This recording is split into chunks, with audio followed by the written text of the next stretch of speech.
Petrol में बड़े इजाफे से वफाकी हुकूमत ने अवाम पर पेट्रोल बॉम्ब गिरा दिया। पेट्रोलियम मसनूआत की कीमतों में इजाफा कर दिया गया। पेट्रोल की कीमत में फी लीटर 35 रुपए इजाफा, नई कीमत 249 रुपए 80 पैसे फी लीटर हो गई। डीजल की कीमत में भी फी लीटर 35 रुपए इजाफा, नई कीमत 262 रुपए 80 पैसे फी लीटर हो गई। मिट्टी के तेल की कीमत में भी फी लीटर 18 रुपए इजाफा, नई कीमत 189 रुपए 83 पैसे फी लीटर हो गई।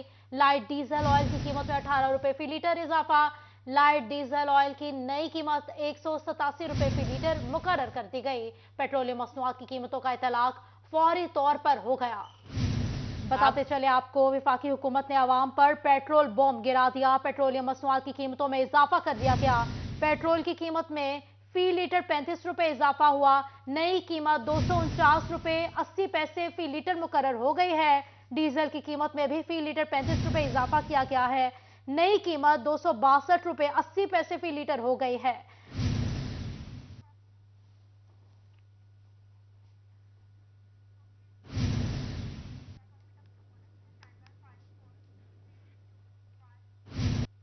महंगाई की नई लहर। डिवीजन वन में डीजल और पेट्रोल की कीमतें बढ़ने पर शहरी शेर से इख्फा हो गए। पेट्रोल की बंदिश का शहरियों को अब माली बोझ की फिक्र सताने लगी। कहते हैं पेट्रोल मसनूआत की कीमतों में इजाफे के बायस महंगाई के नए तूफान का सामना करना पड़ेगा।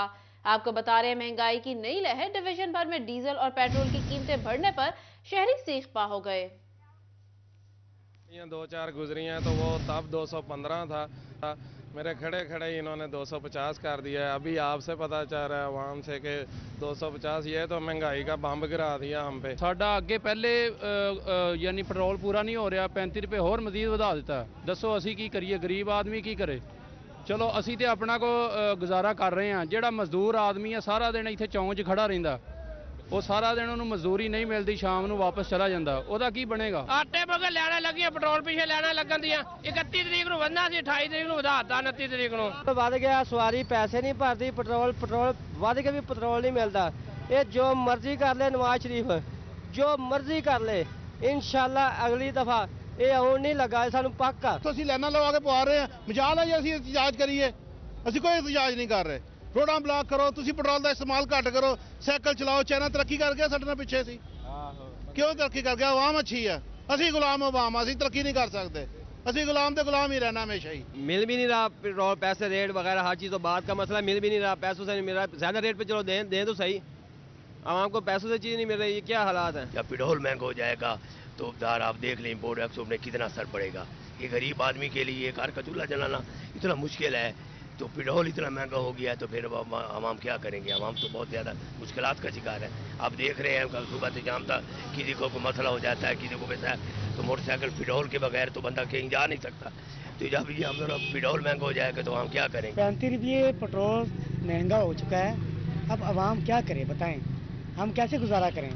हमने मोटरसाइकिल चलाना छोड़ दिया। सारे पंपों में जाकर देख लिया, पेट्रोल भी महंगा मिल रहा है और मिल भी नहीं रहा। 35-40 रुपये इन्होंने पेट्रोल महंगा कर दिया। बताएं गरीब आदमी कहाँ जाए? हुक्मरानों की सरासर ज्यादती है, अवाम के साथ बड़ा जुल्म कर रहे हैं। पहली हुकूमत थी को थोड़ी बहुत ही सांसें चल रही थी, जब से ये नून लीग की हुकूमत आई है इन्होंने तो बिल्कुल ही गरीब को मार के रख दिया है। अब ये इकट्ठा 250 पे ले गए हैं पेट्रोल, गरीब आदमी का कोई हाल नहीं है, ऊपर से मिल ही नहीं रहा। वो महंगा तो दूर की बात है, देना ही बंद कर देते हैं। जब कीमतें ज़्यादा होती हैं तो अवाम को दलील करके रख देते हैं।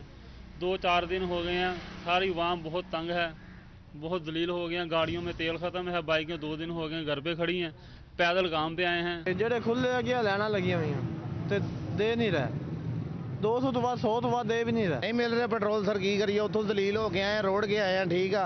हुण किधर जावे बंदा? महंगा होया, ठीक है, 35 रुपये वधया, 35 रुपये ला लें। मजीद बात करेंगे पेट्रोल के ही हवाले से। वफाकी हुकूमत ने शहरियों पर पेट्रोल बॉम्ब गिरा दिया। डीजल और पेट्रोल की कीमत में 35-35 रुपए फी लीटर इजाफा कर दिया गया। शहरी कहते हैं पेट्रोल पंप पर पेट्रोल होने के बावजूद नहीं मिल रहा। पेट्रोल की शदीद किल्लत से एसी और डीसी बेबस हो गए हैं। मजीद इस हवाले से जान लेते हैं बाबर मुनीर से। जी बाबर, बताइएगा।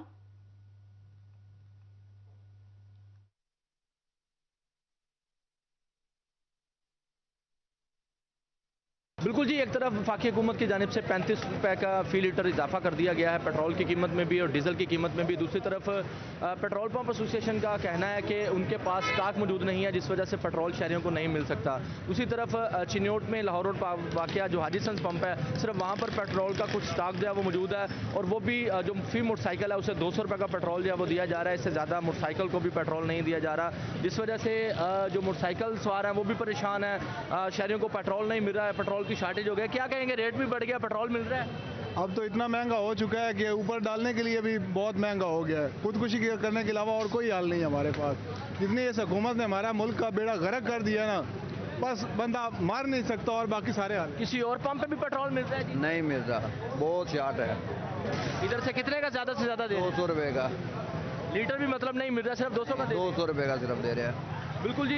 दूसरी तरफ मोटरसाइकिल सवारों की लंबी लंबी लाइनें लगी हुई हैं, पेट्रोल पंप बहुत ज़्यादा रश है। गाड़ियों को भी डीजल जो है वो नहीं मिल रहा, जिस वजह से पेट्रोल पंप के मालकान जो है उनका कहना है कि पेट्रोल और डीजल की उनके पास शार्टेज है। पेट्रोल चूँकि आज छुट्टी होने की वजह से पेट्रोल दस्तियाब नहीं है, जिस वजह से वो आज पेट्रोल जो है वो शहरियों को नहीं दे सकेंगे। ताहम एक दो ऐसे पेट्रोल पंप हैं जहाँ पर स्टॉक जो है वो कुछ मौजूद है, वहाँ पर पेट्रोल जो है वो मिल रहा है, जिस वजह से जो शहरी हैं उन्हें भी मुश्किलात का सामना करना पड़ रहा है। और भी शहरी मौजूद है, उनसे बात करते हैं। जी, पेट्रोल मिल रहा है जी? नहीं मिल रहा बिल्कुल। कितने पेट्रोल पंपों पे गए हैं? 3-4 पेट्रोल पंपों पे गए। इधर से मिल रहा है ज़्यादा से ज़्यादा कितने का दे रहे हैं? 200 रुपये का सिर्फ दे रहे हैं। उससे गुजारा हो जाएगा? नहीं होगा, दिहाड़ी भी नहीं चलेगी। नहीं होगा। घंटा रिक्शा चलाते हैं आप? जी, रिक्शा चलाते हैं। बिल्कुल जी। रिक्शा चलाने वाले ड्राइवर हैं वो भी परेशान हैं। उनका कहना है कि 200 रुपये से ज़्यादा पेट्रोल नहीं मिल रहा। पेट्रोल पंप मालकान का कहना है कि पेट्रोल का स्टॉक जो है वो उनके पास इंतहाई कम है। बेशतर पेट्रोल पंपों पर इंतजामिया बेबस नजर आ रही है। बाबर अपडेट कर रहे थे, बहुत शुक्रिया आपका।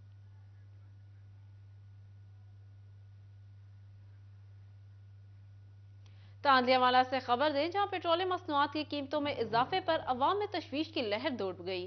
पेट्रोलियम मसनूआत की कीमतों में इजाफे पर अवाम में शदीद गम गुस्सा पाया जा रहा है। बता रहे हैं आपको, तांदियावाला से खबर दे रहे हैं, जहां पेट्रोलियम मसनूआत की कीमतों में इजाफे पर अवाम में तशवीश की लहर दौड़ गई है। बात करेंगे गुलरेज इकबाल भट्टी से। गुलरेज, बताइएगा। जी बिल्कुल, एक दफ़ा फिर मुल्क भर में पेट्रोलियम मसनूआत की कीमतों में होशरबा इजाफा कर दिया गया है। अगर पेट्रोल डीजल की कीमत की बात की जाए तो 35 रुपये फ़ी लीटर जो है वो कीमत में इजाफा किया गया है, जबकि मिट्टी के तेल की कीमत में 18 रुपये फ़ी लीटर और लाइट डीजल की कीमत में भी 18 रुपये फ़ी लीटर इजाफा किया गया है। तांदलेवाला की आवाम जो है हुकूमत के इस फैसले से नाला है और इस फैसले को मुस्तरद कर रही है। तांदलेवाला के मुतअद्दिद पेट्रोल पंप्स पर जो है वो गुज़श्ता 2-3 दिन से पेट्रोल जो है वो गायब है। जिन एक आध पेट्रोल पंप पर जो है पेट्रोल मिल रहा है तो वहां पर लंबी कतारें लगी हुई हैं। शहरी मेरे साथ मौजूद हैं, इस फैसले के हवाले से पूछेंगे उनसे। बताइएगा, पेट्रोल की कीमतों में होशरबा इजाफा किया गया, क्या कहेंगे? जी बिल्कुल, आवाम के साथ सरासर ज्यादती की गई है। एक तो तांदलेवाले में मुतअद्दिद पेट्रोल पंप पर पेट्रोल ही अवेलेबल नहीं है। 2-3 दिन हो गए, बड़ा जलील हो रहे हैं। अगर कोई एक आधा खुला है तो उस पर रेट जो है वो 250 रुपये है। मिट्टी के तेल में 18 रुपये का इजाफा कर दिया है और पेट्रोल और डीजल में इन्होंने 35 रुपये का इजाफा कर दिया है। तो ये हुकूमत कर क्या रही है? ये पाकिस्तान की आवाम पर इतना जो जुल्म कर रही है, अगर इनसे हुकूमत नहीं होती तो छोड़ दें। अब तो अफगानिस्तान जैसी कंट्री की भी रुपये की कीमत हमसे बढ़ गई है। तो मेरी हुकूमत से यही अपील है कि अगर आपसे हुकूमत नहीं हो रही तो किसी सक्सेसफुल हुकूमत को फॉलो करें, उनके जो कवानीन हैं उनको फॉलो करें और सारा ध्यान पेट्रोल के ऊपर ना लगाएं। और भी कुछ चीज़ें हैं, आप वहाँ पर जाकर उन चीज़ों को मैनेज करें। पाकिस्तान के अवाम से पहले वाली प्राइस जो है वो उस पर पेट्रोल नहीं लिया जा रहा, तो अभी इन्होंने 35 रुपये और बढ़ा दिए हैं। तो यही अपील है कि इसको जो ना नोटिस लिया जाए और इसको जितना कम कर सकते उतना किया जाए। जी बिल्कुल, जो है शहरियों का ये कहना है कि हुकूमत को अगर जो है वो समझ नहीं आ रही है तो तरक्की याफ्ता ममालिक की मिसाल ले लें, वहाँ की हुकूमत को देखें कि वो कैसे हुकूमतें चला रहे हैं।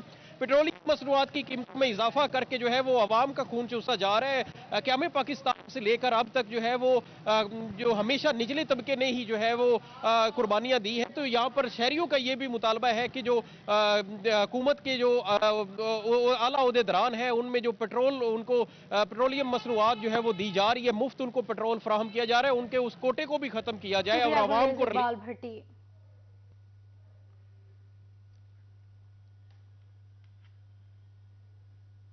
मजीद बात करें पेट्रोल के हवाले से, पेट्रोलियम मसनूआत की कीमतों में इजाफे पर जमात इस्लामी ट्रेडर्स विंग का हंगामी इजलास के शुरा ने कीमतों में हालिया इजाफा मुस्तरद कर दिया। डिविजनल सदर जमात इस्लामी ट्रेडर्स विंग राना सिकंदर आजम ने पेट्रोलियम मसनूआत की कीमतों में इजाफा वापस न लेने पर एहतजाजी तहरीक शुरू करने का ऐलान कर दिया। मजीद तफसीलात जान लेते हैं उमैर अजमत से। जी उमैर, बताइएगा। जी, पेट्रोलियम मसनूआत की कीमतों में हालिया इजाफे पर जमात इस्लामी ट्रेडर्स विंग का इजलास हुआ है और कीमतों में इजाफे को मुस्तरद करते हुए फिलफौर इनमें वापसी का मुतालबा किया गया है। जमात इस्लामी ट्रेडर्स विंग के डिवीजनल सदर और साबिक सदर Faisalabad chamber of commerce Rana Sikandar Azam मेरे साथ मौजूद हैं। उनसे हम इस हवाले से मजीद बात करेंगे। क्या कहना चाहेंगे? पेट्रोलियम मसनूआत की कीमतों में इजाफा हुआ है और इस पर आप लोगों का इजलास हुआ है, क्या कहना चाहेंगे? देखिए उमैर, ये है कि पहले ही महंगाई आउट ऑफ कंट्रोल है और गरीब की ज़िंदगी बिल्कुल अजीरन है। और मैं समझता हूँ कि ये जो वफाकी हुकूमत ने आज फैसला किया है, इससे महंगाई का एक ऐसा तूफान आएगा कि आप देखेंगे कि मुल्क में एक बेचैनी की लहर आ जाएगी। तो मैं समझता हूँ कि इंतहाई जालमाना बेवकूफ़ाना ये फैसला इन्होंने किया और इसे फौरी तौर पर वापस लेना चाहिए। इंटरनेशनल मार्केट में पेट्रोल की कीमत कम हो रही है और रशिया से इनका मुआदा हो गया कि 40% पे हम कम कीमत पे पेट्रोल जो है उनसे लेंगे। तो इसका कोई जवाब नहीं बनता। तो मैं समझता हूं कि जमात इस्लामी फ्रंट फुट पे आके पूरे मुल्क में हम एहतजाज करेंगे और अभी भी जो हमारा हंगामी इजलास इसमें हमने फैसला किया है कि अगर इन्होंने फिल फोर इजाफा वापस ना लिया तो पूरे मुल्क में हम एहतजाजी तहरीक चलाएंगे। क्या जमात इस्लामी इस इजाफे के खिलाफ सड़कों पे आएगी या बाकायदा तौर पे एहतजाज रिकॉर्ड करवाएगी आवाम को रिलीफ दिलवाने के लिए? देखें जी, आज का इजलास जो बुलाया इसीलिए गया है और जमात इस्लामी का ये मैनिफेस्टो है कि हमने हर उस अकदाम की मुखालफत करनी है जो अवाम की बहबूद के खिलाफ होगा। और ये फैसला पूरे पाकिस्तान के लोगों के लिए नाकाबिले कबूल है। हम सड़कों पे भी आएंगे, हम तहरीक चलाएंगे और इस फैसले को वापस लेने पे मजबूर करेंगे। जी बिल्कुल, राना सिकंदर आजम कहते हैं कि मौजूदा जो इजाफा है उससे महंगाई का एक नया तूफान आएगा। और उमैर अपडेट कर रहे थे, शुक्रिया आपका।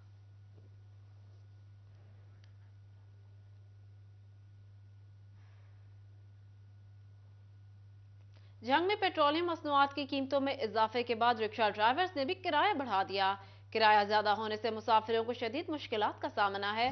रिक्शा ड्राइवर भी पेट्रोलियम मसनूआत की कीमतों में इजाफे से परेशान हो गए। बात करेंगे वसीम मजीद से। वसीम, बताइएगा।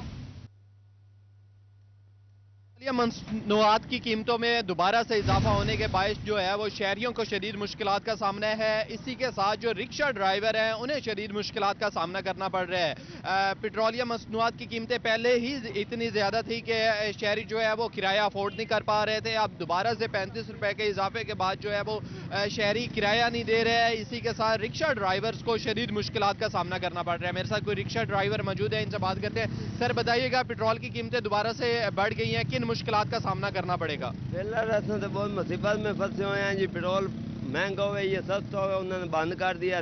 सुबह के 8 बजे के पेट्रोल पंप से खलोते हुए अभी 3 घंटे हो गए हैं जी। पेट्रोल 100 रुपए का भाया है, कोई चक्कर लगाया, सवारी किराया देती नहीं, हम किसके पास जाइए जी। महंगाई बहुत हो गई है, भूख से मजबूरी से घर ही नहीं बैठ सकते हम। शहरियों का यही कहना है कि बढ़ती महंगाई की वजह से जो है वो उन्हें कारोबार करना मुश्किल हो रहा है। इसी के साथ सवारी किराया नहीं दे रही, जिसके बायस रिक्शा ड्राइवर्स हों या बस ड्राइवर हों उन्हें शदीद मुश्किलात का सामना करना पड़ रहा है। शहरियों की जानिब से हुकूमत से दरख्वास्त की गई है कि पेट्रोल या मसनूआत की कीमतों को फिलहाल वसीम अपडेट करने के लिए।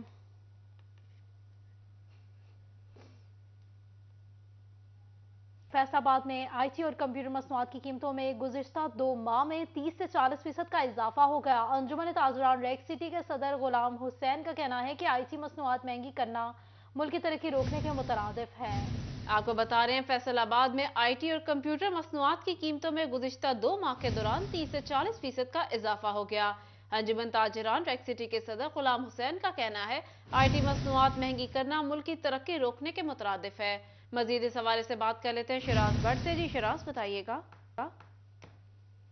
महंगाई के इस वक्त तूफान की वजह से जो आईटी मसनूआत हैं, कंप्यूटर मसनूआत हैं, उनकी कीमतों में मुसलसल इजाफा हो रहा है। गुज़िश्ता 2 महीने के अंदर बताया जा रहा है कि 30 से 40% इजाफा हुआ है, जिसकी वजह से इस वक्त ना सिर्फ ताजिर हजरात परेशान है बल्कि इस वक्त मुल्क की तरक्की जो है वो बिल्कुल मुंजमद हो चुकी है। गुफ्तगू करने के लिए हमारे साथ अंजुमन ताजरान रेक सिटी कंप्यूटर प्लाजा से फैसलाबाद से गुलाम हुसैन मौजूद हैं। बात करते हैं और जानते हैं इस हवाले से क्या कहेंगे। गुलाम हुसैन साहब बताइएगा, अगर IT मसनूआत की कीमतें ही क़ुव्वत खरीद से बाहर चलेगी तो मुल्क की तरक्की कैसे होगी? जी बिस्मिल्लाहिर्रहमानिर्रहीम, आपका मशकूर हूँ C41 का कवरेज देने पर। आप देखें कि 100% जो भी इसकी आइटम्स हैं, कीबोर्ड, माउस से एसेसरी से लेकर लैपटॉप तक, ये इंपोर्ट है। कोई एक भी चीज़ यहाँ पर नहीं तैयार होती। तो जब इंपोर्ट डॉलर किधर का किधर निकल गया, और अभी डैमरेज और उसके बाद जो कंपनीज के ऊपर ड्यूटीज़ वगैरह, और जब हमने और पेमेंट्स हमने डॉलरों में ही पे किए जो जुर्माने हैं उसके, तो उसका असर किसके ऊपर पड़ा? अवाम के ऊपर पड़ा। और जो 21वीं सदी के दौर में कंप्यूटर लैपटॉप के बगैर तरक्की और खुशहाली कैसे मुमकिन है? देखिए हमारा जो हमसाया मुल्क है इंडिया, वो IT को लेकर कहाँ पहुँच गया है। उन लोग IT का सेक्टर अलग है। बात यह है कि जब तक हम इसका हल नहीं ढूंढते कुछ नहीं मिलेगा। अभी ये मुल्क जो हालात वाक़यात हो रहे हैं इसके अंदर, माशियत जिधर तक पहुँच गई है, अगर हम उनसे ही देखें, उन्होंने अपनी कंप्यूटर को आसानियाँ पैदा की, ड्यूटी कस्टम उसको छूट दी, उसके बाद जो एक्सपोर्ट हुए हैं सॉफ्टवेयर, उसकी कमाई इंडिया के ऊपर आ रही है। और देखिए इंडिया कहाँ से कहाँ निकल गया। सिर्फ इतनी सी बात है कि हमें फिलफोल कोशिश करनी चाहिए कि यहाँ पर कोई आबादकारी हो, कोई ऐसे मामलात हों जिससे हमें कोई ना कोई, जिसे कहते हैं, सुख की सांस आए, जो कि नहीं साथ है। इस वक्त खास तौर पर बहुत ज़्यादा ज़रूरत है कि IT मसनूआत के ऊपर जो इम्पोर्ट ड्यूटीज़ हैं उनको खसूसी तौर पर ख़त्म किया जाए, ताकि जिस तरह से हुकूमत ने और स्टेट बैंक ने एक सर्कुलर भी जारी किया था जिसके तहत कुछ सर्टन चीजें थी जिनके ऊपर IT मसनूआत महंगी करना मुल्क की तरक्की रोकने के मुतरादिफ है। शराज अपडेट कर रहे थे, बहुत शुक्रिया आपका। बल्दियाती इंतखाबात के लिए इलेक्शन कमीशन की जानिब से तैयारी जारी है। साबिक बल्दियाती नुमाइंदगान मायूसी की कैफियत में हैं। बल्दियाती नुमाइंदगान का कहना है जब इंतखाबात मुकम्मल हो जाते हैं तो हल्का बंदियां कल अदम करार दे दी जाती हैं। 2 मरतबा पहले भी ऐसा ही हो चुका है। बता रहे हैं आपको, बल्दियाती इंतखाबात के लिए इलेक्शन कमीशन की जानिब से तैयारी जारी है। बात करेंगे अब्दुल रहमान से, बताइएगा। जब बात करें बल्दियात के हवाले से तो इलेक्शन कमीशन की जानिब से हल्का बंदियों पर जो भी इतराज़ात हैं वो लिए जा रहे हैं, उन पर समाअत की जा रही है और कहा जा रहा है कि फरवरी में 12 फरवरी तक जो है वो हल्का बंदियों की हतमी फहरिस्त जारी कर दी जाएगी और फिर उसके बाद अप्रैल के आखिर में इंतखाबात का इनेकाद करवाया जाएगा। बल्दियाती इंतखाबात अगर हो जाते हैं तो ये जो है वो पुराने जो बल्दियाती इंतखाबात 2015 में हुए थे उसके बाद तकरीबन जो है वो ये 8 सालों बाद होने जा रहे हैं। लेकिन उसके बाद जो टेनोवर था बल्दियाती नुमाइंदगान का जो 2021 में पूरा हो गया था और 3 महीनों में इंतखाबात लाजमी थे, तो वो भी तकरीबन 13-14 माह की तखीर से होंगे। लेकिन अभी भी इसमें तहफ़्फ़ुज़ात बाकी हैं बल्दियाती नुमाइंदगान के कि शायद इलेक्शन ना हो। साबिक UC चेयरमैन मियां ताहिर अयूब हमारे साथ मौजूद है। मियां साहब बताइएगा क्या आपको लग रहा है? बिस्मिल्लाहिर्रहमानिर्रहीम जी, मुझे तो यही लग रहा है कि पहले 2-3 मरतबा ये हल्का बंदियों की प्रैक्टिस हो चुकी है और उसका कोई नतीजा नहीं निकला। तो इस मरतबा तो वैसे बड़ी बेयकीनी की सूरत हाल है। सूबाई असम्बलियों का वजूद नहीं है। कौमी असम्बली के कोई 125-30 के करीब कान चुके हैं। मुआशी तौर पे मुल्क जो है वो एक दोराहे पे खड़ा है। तो मैं नहीं समझता कि इलेक्शन हो जाएंगे और फिर जब जनरल इलेक्शन का 2023 का साल हो तो हमारी साबिक़ा प्रैक्टिस यही है कि जैसे जनरल इलेक्शन का ऐलान होता है तो जो गैर फ़ाल हो जाते हैं बल्दियाती इदारे और नई आने वाली हुकूमत सबसे पहले बल्दियाती इदारों पे छुरी चलाती है। तो इस हवाले से जो बल्दियाती इदारों के हिस्सा लेने वाले अफराद हैं, लोग हैं, वो बड़ी अदम दिलचस्पी का मुजाहरा कर रहे हैं इसीलिए कि कोई बेयकीनी की सूरत हाल है और कोई भी इस बात पे यकीन करने के लिए तैयार नहीं है कि इलेक्शन जो बर वक्त हो सकेंगे। जिस हवाले से मियां ताहिर अयूब समझते हैं कि अभी बल्दियाती इंतखाबात के हवाले से पहले भी हल्का बंदियां कलदम हो चुकी हैं। अब्दुल रहमान, शुक्रिया आपका।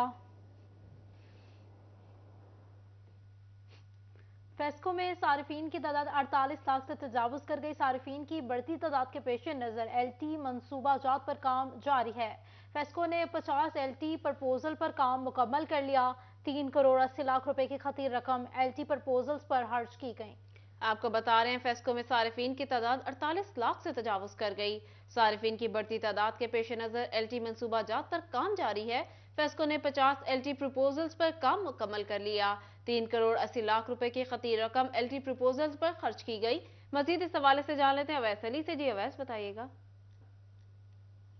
जी बिल्कुल, सार्फिन की तादाद फेस्को में 48 लाख से तजावज़ कर चुकी है। सार्फिन की बढ़ती हुई तादाद के पेश नज़र फेस्को की जानिब से नए मनसूबा जात पर काम तेज़ी से जारी है। इसी हवाले से 50 LT प्रपोजल्स पर फेस्को ने काम मुकम्मल कर लिया गया है, जिस पर फेस्को की जानिब से 3 करोड़ 80 लाख रुपए की खतीर रकम जो है वो खर्च की गई है। इसी वाले से फेस्को काम का यही कहना है कि सार्फिन की बढ़ती हुई तादाद के पेश नज़र बिजली के नए मनसूबों पर काम जारी है। 50 LT प्रपोजल्स पर काम मुकम्मल कर लिया गया है, जिससे सार्फिन तक बिजली की बिला तौतल फराहमी जो है वो मुमकिन होगी और नए कनेक्शंस का इजरा बर वक्त होगा।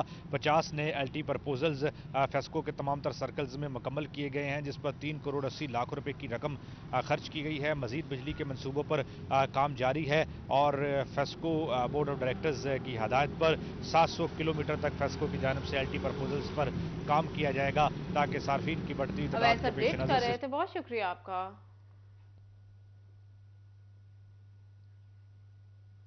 वफाकी हुकूमत का काश्तकारों को सहूलियात की फराहमी के लिए अहम इकदाम। गंदम सीड पर सब्सिडी नकद रकूम में अदा करने की मंजूरी दे दी गई। सब्सिडी रकूम की मुंतकली के लिए बेनजीर इनकम सपोर्ट प्रोग्राम की मदद ली जाएगी। मंजूरी से कबल सीड बैग्स पर सब्सिडी फराहम की जाती थी। सीड बैग के टोकन भेजने पर जवाब तक मौसूल नहीं होता था। इसी हवाले से मजीद तफसीलात जान लेते हैं अवैस खान से। जी अवैस, बताइएगा।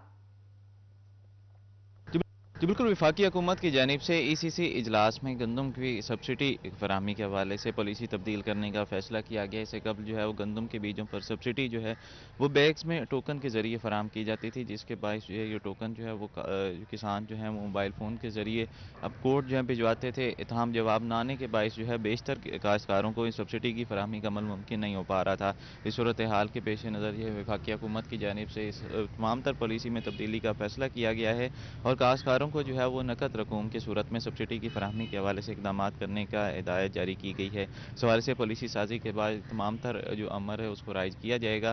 काश्तकारों को जो है वो बेनज़ीर इनकम सपोर्ट प्रोग्राम के ज़रिए ताउन से जो है वो तमाम तर नकद रकूम की फराहमी का अमल मुमकिन हो पाएगा, जिससे काश्तकारों की मुश्किलात को हज़ाला होना मुमकिन हो सकेगा। इस हवाले से ज़राअत की जानिब से इस तमाम तर अमल पर पॉलिसी साजी का अमल शुरू कर दिया गया है और उम्मीद का इज़हार किया जा रहा है कि अगले माली साल में ये तमाम तर जो इकदाम हैं पॉलिसी है उसको राइज कर दिया जाएगा। काश्तकारों की जानिब से बहुत शुक्रिया अवैस खान अपडेट करने के लिए।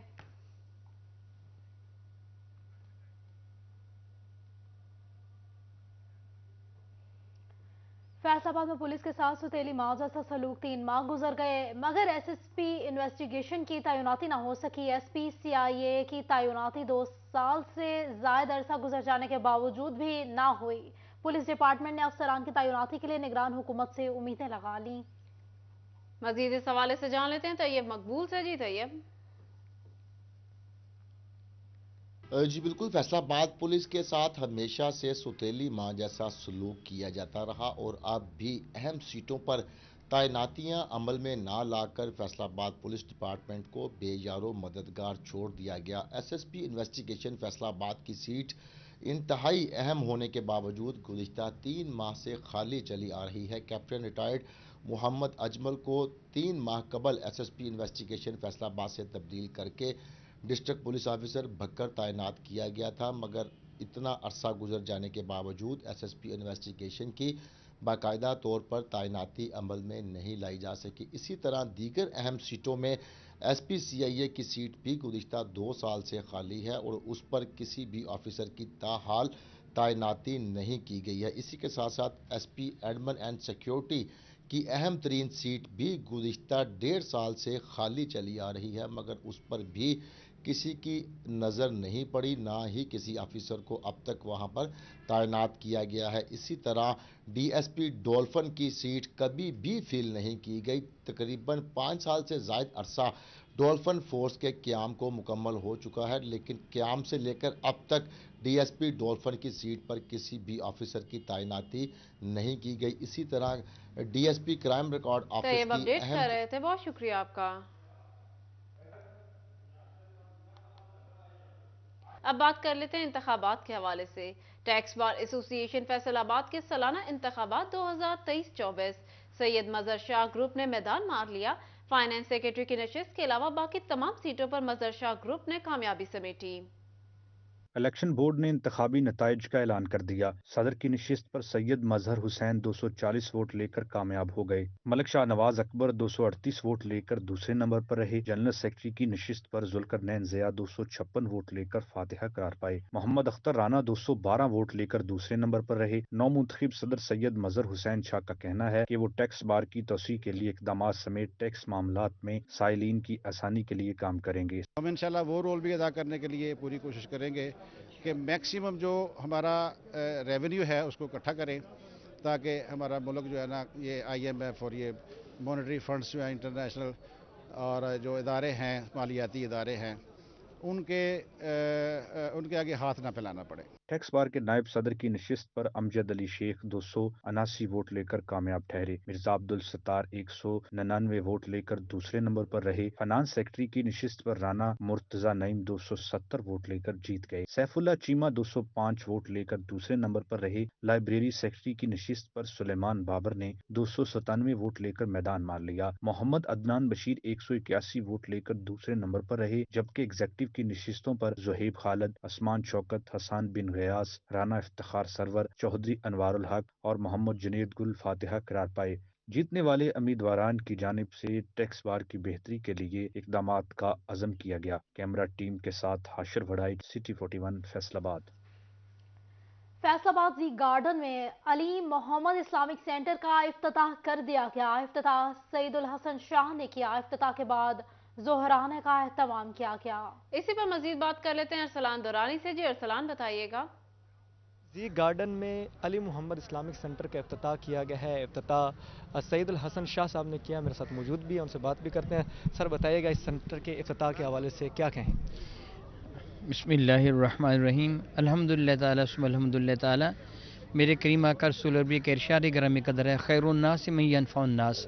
इंसानों में बेहतरीन इंसान वो है जिससे दूसरे इंसान फ़ायदा हासिल कर सकें। इस इस्लामिक सेंटर में वेलफेयर का काम भी किया जाएगा, मस्जिद भी है, मदरसा भी होगा, बेहतरीन लाइब्रेरी भी है। अल्हम्दुलिल्लाह ताला सुम्मा अल्हम्दुलिल्लाह ताला। ये अल्लाह ताला जल्ल वाला का ख़ास करम और एहसान है। अल्लाह ताला के नज़दीक महबूब तरीन जगह मसाजिद हुआ करती हैं, तो यहाँ अल्लाह ताला जल्ल वाला की रहमत का एक मरकज़ बना है। अल्लाह ताला से अपने दरबार अनवर में शफ़ कबूल से नवाजें। बिल्कुल। CEO जी डेवलपर्स हमारे साथ मौजूद है। सर आप क्या कहेंगे इस हवाले से, इस इफ्तिताह के हवाले से? जी अल्हम्दुलिल्लाह जी, ये हमने जो प्रोजेक्ट शुरू किया था, अल्लाह ताला का शुक्र है कि हमारी ज़िंदगी में अल्लाह ताला ने हमें ये मौका दिया है कि हम ये दिन देख रहे हैं कि उसकी आज कंप्लीशन माशाल्लाह हो गई है। और इंशाल्लाह ताला जो उसके तमाम जो विज़न सेट किया है, जो बुज़ुर्गों की मशावरत के साथ इसको चलाने का जो हमने विज़न सेट किया है, हाजी अनवार अहमद चौधरी उसके मेन पैटर्न है। और उनके विज़न के मुताबिक हम बुज़ुर्गों की गाइडेंस के मुताबिक ये चलाएँगे। और अल्लाह का शुक्र है कि अल्लाह ताला ने हमें ये आज का ये दिन देखने का मौका दिया है और हम इसको पाया तकमील तक पहुँचते हुए आज देख रहे हैं। इंशाअल्लाह ताला अल्लाह ताला हमें इसको अच्छे नेक नीयत और नेक इरादे के साथ आगे चलाने की तौफीक अता फरमाए। बिल्कुल जी, जी गार्डन में ये अली मोहम्मद इस्लामिक सेंटर जो है उसका इनेकाद किया गया है। और भी यहाँ पर मौजूद अनवार अहमद चौधरी साहब जो कि रुबे रवां हैं इस सेंटर के, उनसे भी बात करेंगे। सर बताइएगा ये जो सेंटर का इफ्तिताह हुआ इस हवाले से। सेंटर का इफ्तिताह माशाल्लाह आपके सामने सब कुछ है। ये मेरी बड़ी ख्वाहिश थी, ये हमारे वालिदैन की बुज़ुर्गों की ये ज़मीन थी, यहाँ पर थी, उन्होंने यहाँ पर कच्ची मस्जिद एक बनाई थी। तो उस जगह पे मेरी उस वक्त से मैं छोटा सा था, खेलता था यहाँ इस जगह पे, तो मेरी बड़ी ख्वाहिश थी कि मैं यहाँ पर जो है ना अल्लाह को अगर मंजूर हो तो मस्जिद जो है ना एक बन जाए यहाँ पर। अल्लाह ताला ने वो कबूल किया है। और ये जो है ना तौफीक साहब की मेहरबानी है कि उन्होंने ये बहुत तावन किया हमारे साथ। अल्लाह ताला इनको जज़ा दे। और इस मस्जिद को, इस मदरसे को, इसमें जो है ना बच्चे नाजरा कुरान पाक भी पढ़ेंगे, हिफ्ज़ वाले भी आएंगे।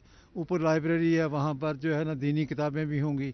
परली साइड पे जो है ना औरतों के लिए, खादम के लिए पूरी फुल फ्लैज रहायश है, ख़तीब के लिए फुल फ्लैज रहायश है। और नीचे जो है ना उनके लिए हाल, लेडीज़ का हाल है, उसमें जो है ना लेडीज़ का जो है ना नाजरा कुरान पाक और दूसरे जो है ना तबलीग यहाँ पर होती रहेंगी। साथ उसके जनाजे के लिए भी अलहदा जगह बनाई हुई है, उनके लिए अलहदा बाथरूम है, टॉयलेट्स अलहदा हैं उनके लिए, मर्दों के लिए इधर हैं। ऊपर जो है ना ये है। अल्लाह ताला ये कबूल करे इनकी और हमारी जो है ना जो कोशिश है उनको कबूल करे। कमर साहब आप भी जो है ना, बिल्कुल जी, ये इफ्ताह किया गया है, आप क्या कहेंगे इस हवाले से? ये अली मोहम्मद साहब जिनके नाम पर सेंटर बना, वो मेरे तायों में से एक हैं। तो ये सबसे बड़ी बात है कि उनकी औलाद ने उनकी नेकियों की वजह से ये दुनिया की खेती थी, इसको आखिरत की खेती में बदल दिया है। यहाँ हम आखिरत बोई जा रही है और आखिरत का सवाब उनको कब्रों में पहुँच रहा है और आने वाली नस्लों पर आ रहा है और ये सारे इलाके को आएगा इसकी। तो इसकी ये दूसरे करे, ये जो मीडिया और ये वो सारा है, ये सारी नुमाइश है, ये सारी नुमाइश है, इस पर अमल करना है। ये नहीं है जो लोगों को बताने के लिए दूसरे इस पर खुद भी अरसलान दुरानी अपडेट कर रहे थे, बहुत शुक्रिया आपका।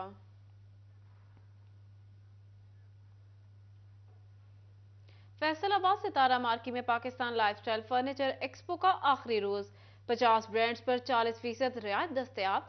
Office furniture, garden furniture, massage chairs, घर के इंटीरियर्स और एसेसरीज, बच्चों का फर्नीचर और रग्स भी दस्तयाब। मैनेजर हमाद कहते हैं फैसलाबादियों का बहुत अच्छा रिस्पांस है और शहरियों के साथ भावताव का सिलसिला भी जारी है। बात करेंगे मरियम रजा से। मरियम बताइएगा। जी बिल्कुल, शहर फैसलाबादियों के लिए जो है वो खुशखबरी है। यहाँ पे जो पिछले 3 दिन से जारी है लाइफस्टाइल फर्नीचर एक्सपो का आगाज़ हो चुका है, जिसका आज आखिरी रोज़ है।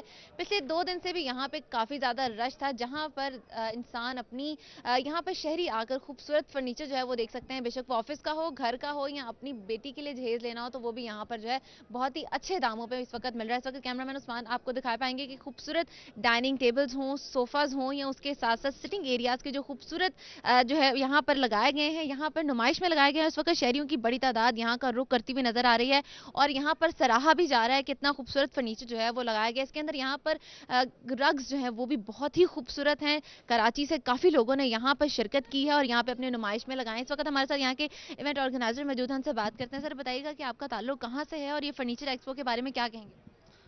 जी, हमारा ताल्लुक़ कराची से है। हम हर साल में 2 दफ़ा 3 दफ़ा जब भी life style furniture expo furniture exhibition का इवेंट अरेंज करती है तो हम यहाँ ज़रूर आते हैं और ख़ास तौर पर फैसलाबाद, लाहौर, इस तरह के जो शहर हैं यहाँ पे हमें अच्छा रिस्पांस मिलता है और इस वक्त जो है वो हम इनका भी शुक्रगुज़ार हैं कि ये लाइफस्टाइल फर्नीचर एक्सपो ने यहाँ लगाया, जिसकी वजह से हमारा सारा जितना भी डिस्प्ले है, जितना भी अरेंजमेंट है, वो सब अंडर वन रूफ जितने भी फैसलाबाद वाले हैं ये अच्छे अवेल कर सकते हैं हमारे। जी बिल्कुल, अंडर वन रूफ जो है 50 ब्रांड है जिनके ऊपर 40% डिस्काउंट जो है वो मिल रहा है। इस वक्त हमारे साथ खरीदार भी मौजूद हैं, उनसे बात करते हैं। मुझे बताइएगा कि किनके साथ आप यहाँ पर आएंगी और क्या कहेंगी कि फैसलाबाद में इस तरह की एक्सपोज लगना जो है वो कितना ज़्यादा अच्छा है?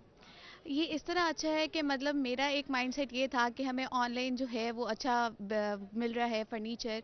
यहाँ पे आके मेरा माइंड और अच्छा एक माइंडसेट बन गया कि इतने ज़्यादा वेरिएशंस आ सकती हैं। वॉलनट में शीशम, कीकर, पत्तल, वुड्स के नाम पता चले कौन सी चीज़ किस तरह अवेलेबल है। यहाँ आके बहुत अच्छा एक्सपोजर मिला और इस तरह के एक्सपोज होने चाहिए क्योंकि हम एज अ फीमेल घर बैठे हमें नहीं पता होता, बड़े डिसाइड करके आ जाते हैं। तो मैंने अपने रूम के लिए फर्नीचर डिसाइड करना था और मुझे बहुत अच्छी कलर वेरिएशन यहाँ मिल रही है, आइडियाज़ मिल रहे हैं, इंटीरियर डेकोरेशन का भी हमें पता चल रहा है। तो फैसलाबाद की आवाम को यहाँ आना चाहिए और ऐसे एक्सपोज होने चाहिए। बिल्कुल, शहरियों की जानिब से भी जो है अच्छा इस चीज़ को पसंद किया जा रहा है। उनका कहना है कि अगर अपने लिए भी आपको फर्नीचर खरीदना हो और उसको पसंद करना हो तो इसमें कोई दो राय नहीं है कि यहाँ आएँ और एक खूबसूरत फर्नीचर जो है अपने घर का, अपने ऑफिस का, अपने किचन्स का, क्योंकि यहाँ पर घर को खूबसूरत बनाने के लिए हर वो चीज़ मौजूद है जो खरीदी जा सकती है। इस वक्त बिल्कुल मेरे सामने एक बहुत ही खूबसूरत बेड सेट जो मौजूद है, उस कैमरामैन उस्मान आपको दिखा सकते हैं कि वहाँ पे कलर की वेरिएशन जो है वो भी बहुत खूबसूरती से की गई है और यहाँ पर शहरियों की बड़ी तादाद मौजूद है। तो शहर फैसलाबाद इस मौके को अपने हाथ से ना जाने दें क्योंकि चंद ही घंटे जो हैं वो बाकी हैं। इस वक्त भी शहरियों की बड़ी तादाद यहाँ पे मौजूद है, तो इस ऑफर को जो है अवेल करें। और मरियम शुक्रिया आपका। स्वीडन में कुरान पाक की बेहुरमती के वाक़े पर मुस्लिम वुमेन लीग फैसलाबाद का एहतजाज। मुजाहिरीन का कहना था कि कुरान पाक की बेहुरमती का वाक़या इस्लाम दुश्मनी पर मुबनी अमल है जिसे कबूल नहीं किया जा सकता। ख़वातीन ने वफाकी हुकूमत से स्वीडन की मसनूआत का बायकॉट करने का मुतालबा कर दिया। मज़ीद तफ़सीलात जान लेते हैं इमरान असलम से। जी इमरान बताइएगा। स्वीडन में कुरान पाक की बेहुरमती के वाक़े के खिलाफ फैसलाबाद में मुस्लिम वुमेन लीग के ज़रिए तमाम एहतजाज किया गया है और स्वीडिश के खिलाफ नारेबाजी भी की जारी है। हमारे साथ ख़वातीन मौजूद हैं, ये बताइएगा, यकीनन ये बहुत मुसलमानों के जज्बात को ठेस पहुँचाने का वाक़या है और आप जो है वो हुकूमत से क्या मुतालबा करती हैं और इस वाक़े को जो है वो किस हद तक जो है वो आप कंडेम करती हैं? अस्सलाम वालेकुम वरहमतुल्लाहि वबरकातुहू।